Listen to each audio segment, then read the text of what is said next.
Hey guys, welcome back to our channel. Take a moment to subscribe to our channel and let's get started. First post by u/cmsrn, cheating student thought he had me fooled. Fell right into my trap. So, I am a cancer researcher and a guest professor at an university school of medicine, teaching my specialty, imaging. Besides the usual acquisitions of medical images using MRI, CT, etc. Imaging has a lot to do with image processing. Some days I am just a glorified programmer/IT guy. And as anyone who has ever programmed anything will tell you, coding is a very personal activity. With enough experience, you can tell who wrote what just by looking at the lines. I am also in my late 20s and I am not native to this country and it's my first year as guest professor. So, some students look at me as this inexperienced, gullible, foreign guy. As part of my module's grading, the students have to submit 2 reports that weight 10% each of their final grade. These reports are about image processing and they have to code a fair bit. As usual, there are students that make an effort, some do menial work and then some cheat/copy. As I was grading the reports, I notice a small group of students who found reports from previous years online and literally copy and paste those reports, changing only their name. It was a facepalm moment, because those reports were not even good, and had a lot of errors. You see, in order to establish a baseline for my grading, I browsed previous year's reports so I knew what to expect from the students of this module. Naturally, I graded them all with 0 and kept working my way through grading the reports I had left. Meanwhile, the students casually asked me in the halls how were the reports. Of course, I can't comment on that until I release the grades. One time, this dude, who has copied from another report, 98% match on plagiarism checker, asks me when will I release the grades and comes with this story that he worked really hard on his reports. That his exam hasn't gone so well and he is hoping that the grade on his reports are enough to get a pass. I mean, submitting another person's work as your own is very wrong, but it was an online submission and impersonal. Right now he was just lying through his teeth into my face. I could feel my blood boiling, but I didn't lost my composure and decide to come up with a plan. I knew that my exam was the last exam of the semester and that after that the students usually go home or family vacations while they wait for their grades to be posted online. So I graded the exams and input their grades into my Excel with their report grades. For students at 0 due to cheating on their reports, and if I graded their reports with 50% of the max grade they would barely fail the module. But they would fail nonetheless. So, it was on. In order to be fair, I bumped everyone else's grades. A bunch of people with miserable reports ended up barely passing because of my grade bump. But, even though their reports were bad, it was their own work and not copied from anywhere. You see, students are entitled to make an appointment to review their grades after publishing and before the grades are locked for the year. Basically, they sit with me, we go through their exam and reports, and their goal is to convince me to give them extra points in hope that they pass the module. I knew the cheaters would come. After all, they think they fooled me once already, and they still have half the report's points to bargain for. So I just waited for their emails. Lo and behold, they write me the same day the grades go online, saying how hard they have worked on their reports and that they don't understand how they only got 50%. And that they wanted an appointment. I was ecstatic. Sure, let's review your grades. Do you remember that my exam was the last one? Well, they were already on vacations, some very far away, and begged me for an online appointment. No can do, university policy. Moreover, you have 3 days to show for your appointment, otherwise the grades are locked, also university policy.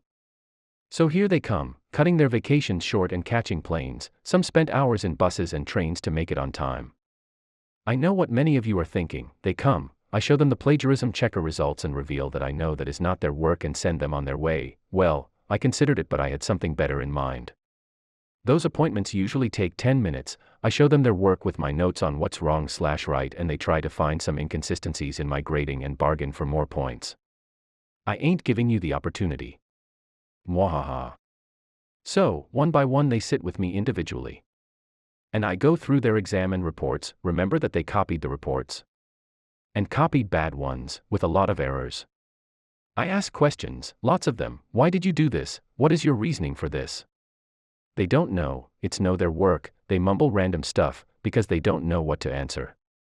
Point by point, mistake by mistake, I explain why it was wrong, how it should be done, lecturing the same material that they had already been lectured on during class. I make it long, I make it boring. I make it painful. I spent hours with each one of them throughout those 3 days. They always came with the same, "I worked so hard on this," and a little smirk on their face because they thought that it should be really easy to fool me, the gullible foreign again. As the hours go by and I am walking through the errors one by one, I could see their expression change, little by little, their hopes of passing being slowly crushed, and when they realized that I knew they cheated and I wasn't going to give up any extra points. At this point they tried to cut short their appointment and leave. I wouldn't let them. "We need to finish the review of your grades, it's university policy."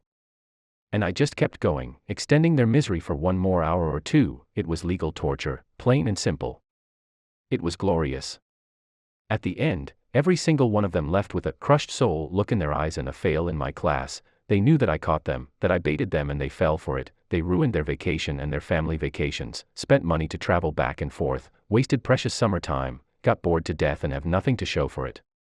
And next year they will have to repeat the module, with me. I hope you enjoy your summer. See you next year. Edit. This was EU, not US. It took the matter to my boss, who is their course director, and he told me to not report them because the university wants to avoid any kind of legal action at any cost. I couldn't even accuse them of cheating.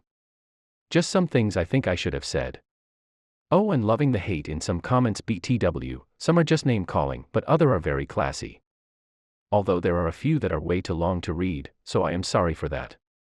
EDIT2, also, for those worried about my bump the grades thing. I made a judgment call to bump some grades of some student who had a good exam and their report grade was pulling them down. They clearly knew the topics and studied, their report was just not very good. So I decided that given that if it wasn't for the report they would pass, to bump it a bit to allow them to pass.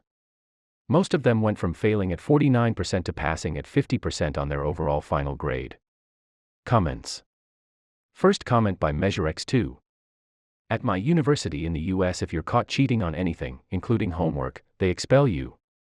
Reply from Renaissance_Slacker. I had a friend in law school. One of her classmates was the son of a famous liability attorney. He routinely and openly cheated, among other students. Before assignments were due, he would run around begging for somebody to copy from. In his final year, yes, he lasted that long, he was expelled when faculty caught him literally stealing money from the Student Bar Association petty cash box. This close to being an officer of the court. I'm baffled by why nobody turned him in. It was a cutthroat environment. Students would routinely check out every copy of a helpful book from the library and pay overdue fines, so nobody else could use those books. Lots of stuff like this.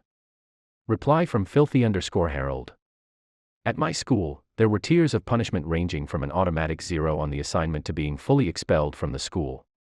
The professors were always the first to decide if the cheating warranted honor court. A one-time, small bit of copying from an old homework you found online would probably just get you a 0 on the assignment and a severe warning from the professor. Anything more and you were sent to honor court. Be honest with the honor court and you might walk away with a 0 for the class. Lying or engaging in major group cheating and you definitely get kicked out. If you were in front of the honor court, you were probably guilty anyway, so the best option was to just be honest. My professor was on the honor court and knew of very few people that were able to prove their innocence, since professors usually have a keen eye for spotting actual cheating versus someone that just so happened to get similar answers. Second comment by Hekmatyarur. In my country it's even worse than the first commenter. If you're caught, you're banned for 5 years from any and all official examinations, which include your driving license, any and all university exams, etc. Basically you're stuck to that point of your life for 5 years. I've never heard of anyone actually receiving such a punishment though, so I'm guessing it's the highest form of it, but they don't actually go that far unless you're really asking for it. Second post by u/Silvoov. That time I accidentally worked for the Russian mafia and proxy blew up a dumpster with bread dough. I'm a professional baker, and have worked for various companies developing recipes and the like. I found a job at a local grocery store, working super early mornings on their pastries for the day. There were usually a few other people there, one of whom was a mixer. Mixers typically follow a spec sheet with the weights of all the ingredients they need to batch mix. It's kind of mindless work and doesn't require much thought. He was a young guy, fresh out of his teens.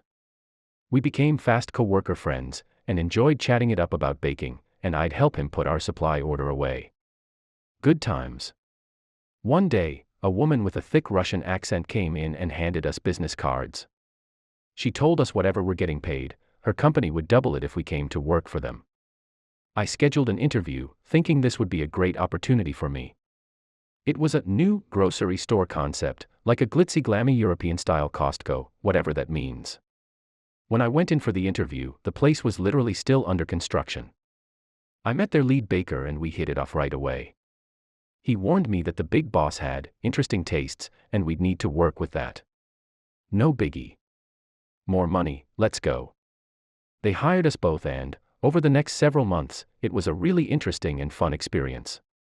The big boss, thick, burly Russian man, to the point and perpetually angry, wanted this place to be like Costco, mass production of quality pastries.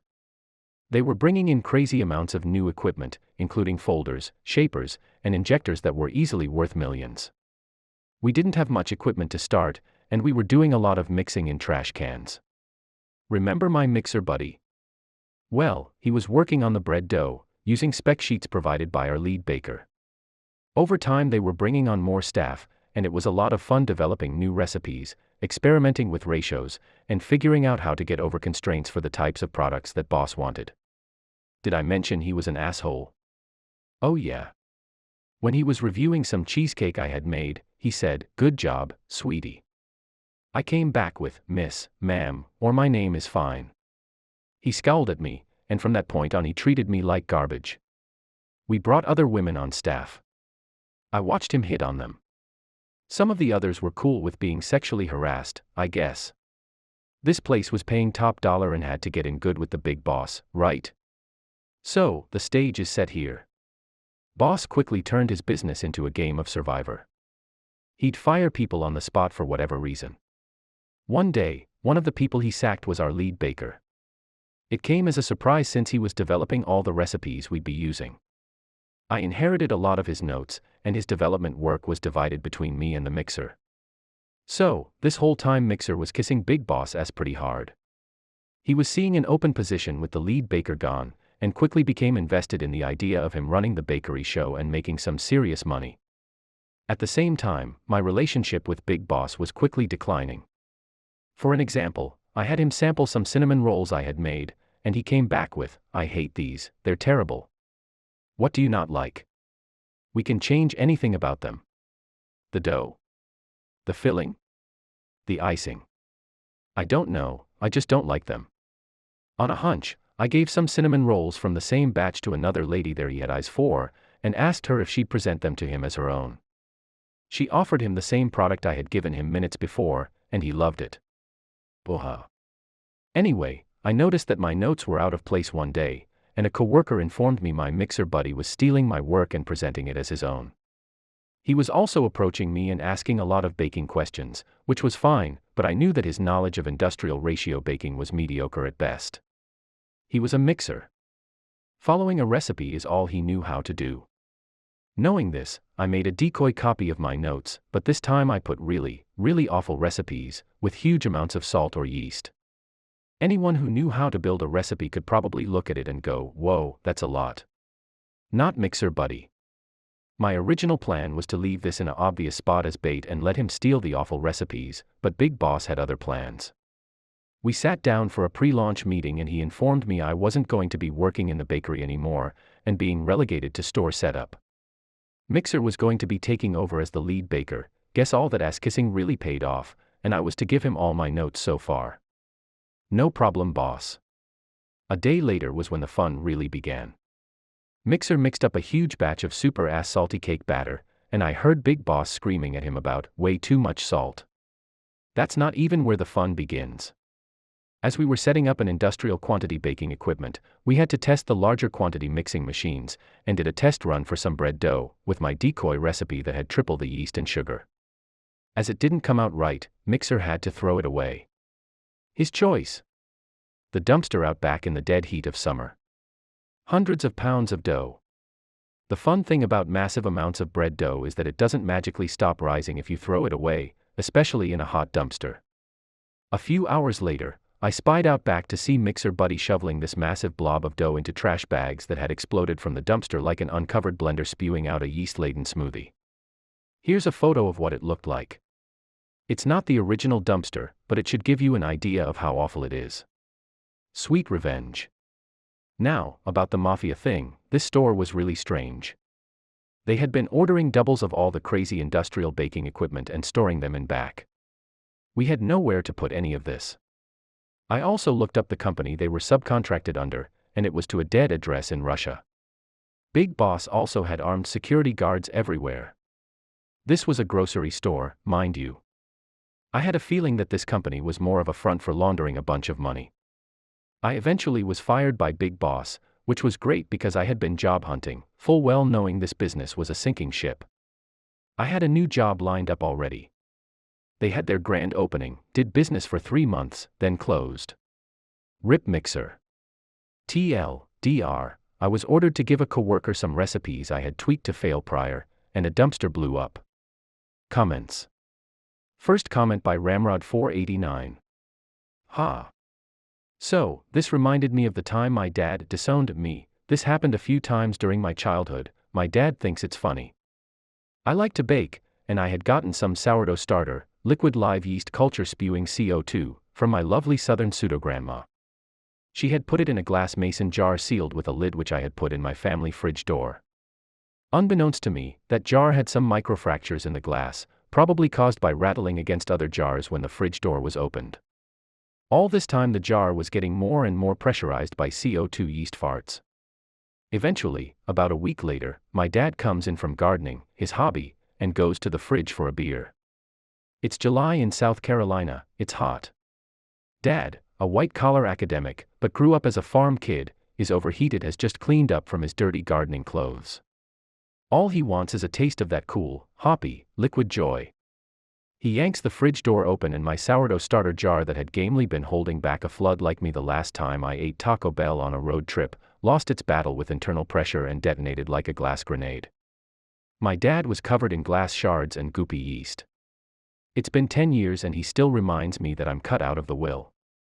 Second comment by mysterious_meringue. I worked on the cruise ships in the 90s on a prestigious ship. I totally screwed up a batch of dough one night, 150 kilograms worth, and had to get rid of it. So I decided to feed the fish and dump the lot overboard. The nearest deck was the foredeck, so I did the deed there. I was working night shift so it was black as anything outside so no one could see me do it. All was well for a few nights, but the ship I was on you could go on the bridge and steer the ship to get a certificate after a certain number of hours. It was something afforded to the passengers, but I knew the night shift on the bridge quite well, as they came down to get free donuts, a very lucrative exchange commodity. So I get on the bridge one night to steer the ship for an hour, and notice the monitors showing the foredeck area. It was clear as day, even though it was pitch black outside. I asked sheepishly if they could see everything that happens on deck. They burst out laughing saying they saw my little transgression, but overlooked it due to the donuts being too nice to lose.